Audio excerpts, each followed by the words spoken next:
Good morning my dear. ये video मैंने class BSc second year के लिए बनाई है, जिसका सेकंड पेपर इलेक्ट्रोमैग्नेटिक्स है। 50 मार्क्स का आपका पेपर होता है और आपके पास 4 यूनिट्स हैं। लगभग 12 मार्क्स का या 12.5 मार्क्स का एक यूनिट से पेपर आएगा आपका। हर यूनिट में लगभग 8 से 10 क्वेश्चन इंपॉर्टेंट है। मैं हर एक वीडियो में आपको लगभग 1 और 2 क्वेश्चंस कराऊंगा। आई होप आप लोगों को क्वेश्चन समझ भी अच्छे से आएंगे और अच्छा भी लगेगा आपको, आपकी समझ भी अच्छे से आएगा। क्योंकि कई बार ग्रेजुएशन सेकेंड ईयर तक भी बच्चा ये नहीं समझ पाता कि वो आर्टिकल जो भी पढ़ता है, जो भी टॉपिक पढ़ता है, वो पढ़ता क्यों है, उसका मतलब क्या है। कि उसमें से अगर आपको कह दिया गया है कि Coulomb's law in vector form लिखिएगा, तो आपको ये नहीं पता चल पाता कि Coulomb's law in vector form हम पढ़ते क्यों हैं। मैं आज आपको टोटल बताऊंगा। आप सिर्फ एक चीज़ समझिएगा, गारंटी मेरी है आपके मार्क्स की। आप इसमें सेकंड पेपर में 50 में से 40+ मार्क्स अचीव करेंगे। सिर्फ आपको मेरे कहे अनुसार 22 क्वेश्चंस पूरी बुक से करने हैं। 101% पूरा पेपर आपको उसी में से मिलेगा। सबसे most probable question unit first से ये है कि what is Coulomb's law right in vector form. Coulomb's law होता क्या है, उसे वेक्टर फॉर्म में लिखिएगा। अगर आप हिंदी मीडियम से हैं तो हिंदी मीडियम में भी आप समझ सकते हैं मैंने क्या कहा। अगर आप इंग्लिश मीडियम से हैं तो आपको इंग्लिश मीडियम में भी समझ आएगा 101%। तो फर्स्ट ऑफ ऑल मैं आपको बताऊंगा कि सबसे पहले आप इस क्वेश्चन को रीड करिएगा। हो सकता है तो आपकी बहुत अच्छे से समझ आएगा। रीड करके देखिए एक बार।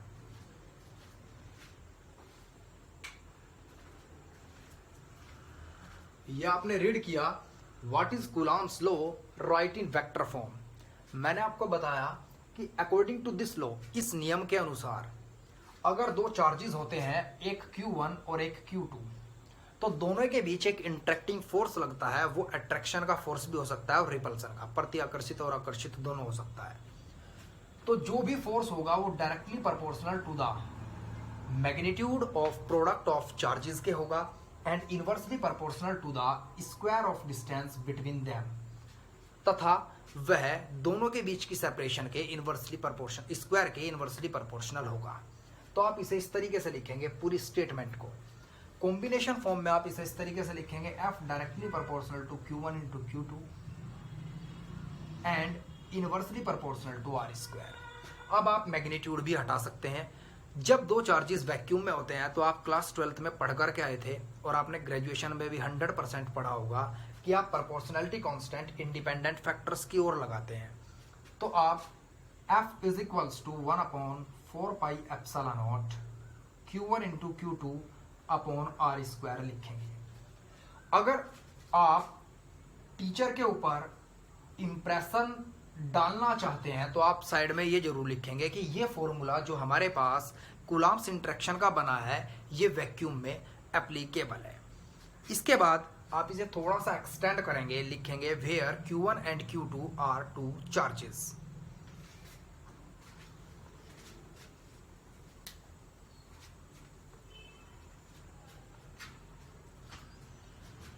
where Q1 and Q2 are 2 point charges। BSc में आप फर्स्ट ईयर में कई बार बच्चों के परसेंटेज रह जाती है 50%, और फिजिक्स में मार्क्स कई बार बच्चों के आते हैं 50 में से 17, 18, 19, 20 और 23, 25 तक, क्योंकि वो बच्चा एक्सप्रेस नहीं करता अपने व्यूज को। आप इस तरीके से लिखेंगे, नॉट वेयर, या जहां Q1 and Q2 are point charges, दोनों पॉइंट चार्जेस हैं। दूसरी बात आप ये लिखेंगे, कूलम्ब्स लॉ केवल पॉइंट चार्जेस के लिए एप्लीकेबल होता है। पॉइंट चार्जेस के लिए एप्लीकेबल होता है।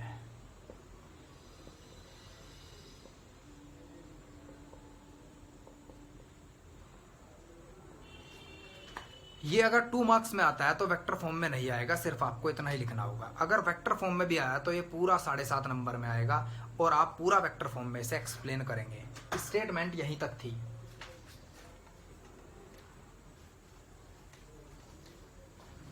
अब आप लिखेंगे Coulomb's law in vector form.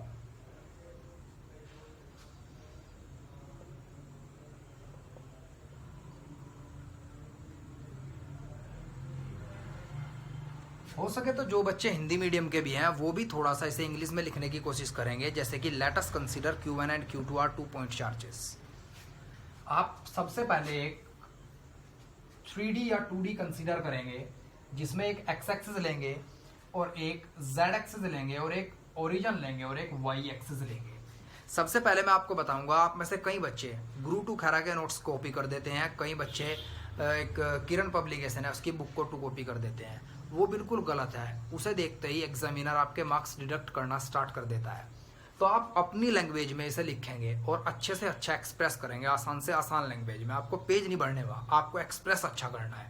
सबसे पहले आप मान लेंगे एक पॉइंट ए है जहां पर आपने एक पॉइंट चार्ज रखा Q1 और एक पॉइंट बी है जहां पर आपने चार्ज रखा Q2। आप एक चीज नोटिस करेंगे कि आप इसे स्टडी करते हैं चार्ज को ओरिजिन से खड़े होकर के। आप मान लेंगे खुद को आपने ओरिजिन पर खड़ा किया हुआ है और यहां से आप इस चार्ज को नोटिस करते हैं और यहां तक का आप इसका पोजीशन वेक्टर R1 वेक्टर लेते हैं। इसके बाद आप इसका पोजीशन वेक्टर यहां से R2 वेक्टर लेंगे और दोनों का रिजल्टेंट जो होगा वो R12 वेक्टर लेंगे। अंडरस्टैंड? अब आप थोड़ी थ्योरी भी जरूर लिखेंगे इसमें। Let Q1 and Q2 are 2 point charges placed at point A and B।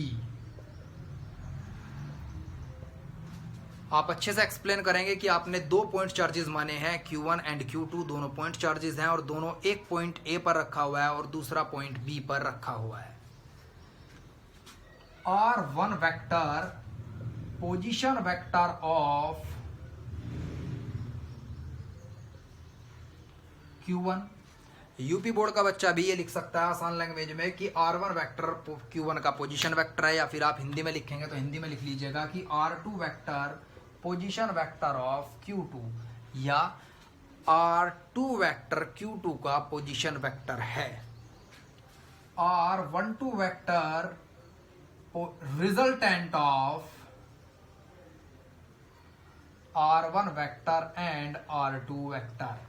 R1 vector तथा R2 वेक्टर का रिजल्टेंट R12 वेक्टर है। आप इसे हिंदी में इस तरीके से लिख सकते हैं।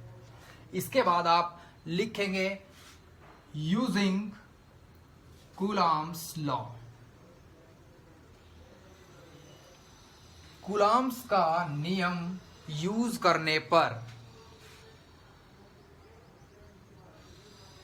Interacting force F is equals to होगा 1/4 pi epsilon naught Q1 into Q2 upon R square. My dear, कई बार बच्चा इस एप्सिलॉन नॉट को जरूर पढ़ता है, लेकिन एप्सिलॉन नॉट का मतलब वो बोल देता है इलेक्ट्रिक परमिटिविटी इन वैक्यूम। जी हाँ, सही है बिल्कुल। वो दरअसल उसे ये नहीं पता, शायद कुछ परसेंट आपको पता होगा, लेकिन कुछ परसेंट बच्चों को, लगभग 50% बच्चों को ये नहीं पता कि इलेक्ट्रिक परमिटिविटी होता क्या है। इलेक्ट्रिक परमिटिविटी दो चार्जेस के बीच के स्पेस की वह प्रॉपर्टी होती है जो दोनों के बीच के इंटरेक्शन को अलाउ करती है। मतलब force of attraction and force of repulsion को अलाउ, उसका फेवर करती है। ये होता है इलेक्ट्रिक परमिटिविटी। अब इन वेक्टर फॉर्म आप F के ऊपर वेक्टर साइन लगाएंगे। इसके बाद 1/4 pi epsilon naught Q1 into Q2 upon R square रखेंगे। आपके पास यहाँ तो फोर्स वेक्टर क्वांटिटी में आ गया, लेकिन इस तरफ केवल मैग्नीट्यूड है। अगर आप मैग्नीट्यूड की मल्टीप्लाई डायरेक्शन के साथ करते हैं तो आपको वेक्टर क्वांटिटी मिलती है। फोर्स हमेशा रेडियस के अलोंग लगता है तो डायरेक्शन रेडियस से मिलेगी, इसीलिए आप R कैप से मल्टीप्लाई कर देंगे। टीचर के ऊपर आपको इंप्रेशन बार बार डालना है। आप क्या कहेंगे? R कैप R वेक्टर का यूनिट वेक्टर है। इंग्लिश वाले बच्चे लिखेंगे इसे R cap is the unit vector of R vector. इसके बाद हम क्या कहेंगे अब कि Q1 चार्ज के ऊपर एक फोर्स लगा F1 वेक्टर। आप लिखेंगे यहां F1 vector force eight Q1। Q1 पर लगाया गया फोर्स, इसके ऊपर फोर्स किसने लगाया? Q2 ने। तो आप क्या लिखेंगे यहां? बहुत छोटा सा 2। फिर 2 आप यहां भी लिखेंगे, इसका मतलब है ड्यू टू Q2। Q2 के कारण Q1 पर लगाया गया force F12 vector. F21 vector force at Q2 due to Q1। अब आप क्या करेंगे? अब आप उस फोर्स को निकालेंगे जो Q2 के ऊपर Q1 ने लगाया, उसे आप क्या मानेंगे? F2 vector, F21 vector. My dear, now अब जो हिंदी में लिखेंगे वो बच्चे अब लिखेंगे यहां पर। F12 वेक्टर किसके बराबर होगा? 1/4 pi epsilon naught Q1 into Q2 upon R12 का स्क्वायर। माय डियर, आपने देखा है कि फोर्स यहां 2 से 1 की ओर लगा है, तो आप डायरेक्शन में 2 1 लिखेंगे। इसका मतलब है फोर्स 2 से 1 की ओर लगा, मतलब रेडियस 2 से 1 की ओर चली। याद रखें आप, अगर यहां आपने 12 लिखा हुआ है तो यहां आप 21 लिखेंगे। ये इक्वेशन आप कंसीडर करेंगे इक्वेशन फर्स्ट।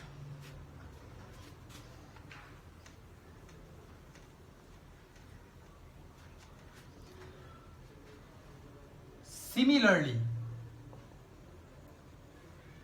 जो यूपी बोर्ड के बच्चे हैं वो लिखेंगे इसी प्रकार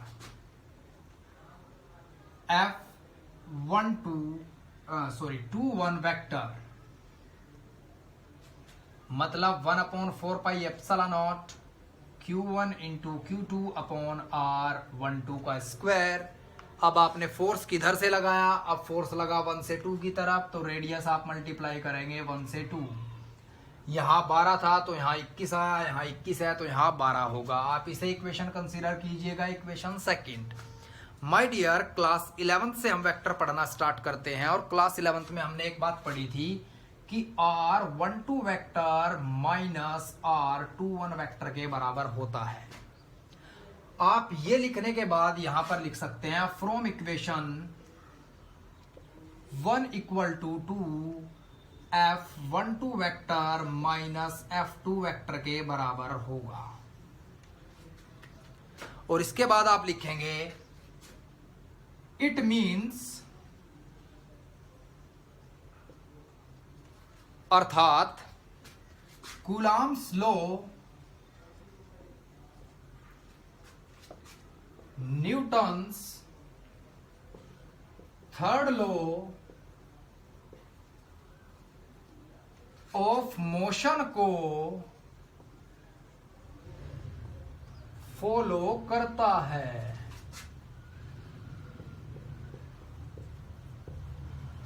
अब यहां तक आपको मार्क्स 101% पूरे मिलेंगे, लेकिन कुछ एग्जामिनर हट्टी होते हैं जिन्हें लास्ट तक एक्सप्रेशन चाहिए, तो आप इसे थोड़ा और एक्सप्रेशन को बढ़ाएंगे। आप आर कैप की वैल्यू जानते हैं, R vector upon magnitude of R vector. अगर यहां 1 2 होता तो यहां 1 2 आता, और यहां 1 2, और इसे आप लिख सकते हैं R2 vector minus R1 vector, और नीचे आप R12 ही लिख सकते हैं।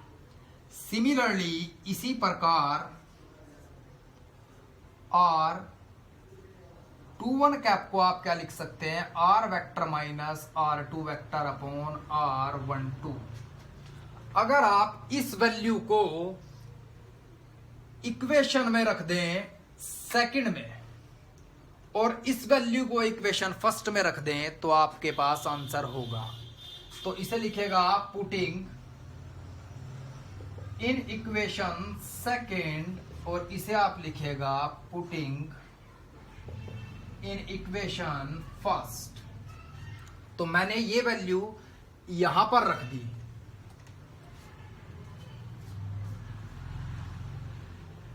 जब मैं इस वैल्यू को यहां पर रखूंगा तो R2 vector minus R1 vector upon R12 बचेगा। इसकी मल्टीप्लाई मैं इसके साथ करूंगा और मेरे पास F2 1/4πε0 Q1 into Q2 upon R12 का क्यूब बचेगा, R2 vector minus R1 vector. इसी प्रकार या फिर लिख लीजिएगा सिमिलरली F12 वेक्टर की value 1/4πε0 Q1 into Q2 upon R12 का cube, R1 vector minus R2 vector के बराबर होगी। इस इक्वेशन को आप इक्वेशन 3 मानिएगा, इस इक्वेशन को आप 4। तो फ्रॉम 3 इक्वल टू 4 आप ध्यान दीजिएगा, यहां पर R2 पॉजिटिव है एंड यहां पर R2 नेगेटिव है, तो it means F21 vector minus F21 vector के बराबर होगा। माय डियर, यह आपका कूलम्ब्स लॉ की स्टेटमेंट और वेक्टर फॉर्म में कूलम्ब्स लॉ था। आई होप आप सभी को यह अच्छे से समझ आया होगा। आप हो सकता हो तो मेरे चैनल को सब्सक्राइब कीजिएगा और वीडियो को लाइक कीजिएगा। मैं एक बीएससी सेकेंड ईयर की पूरी सीरीज बनाऊंगा जिसमें पेपर वाइज बीएससी के पेपर वाइज वीडियो अपलोड करूंगा। That's all for the day my dear.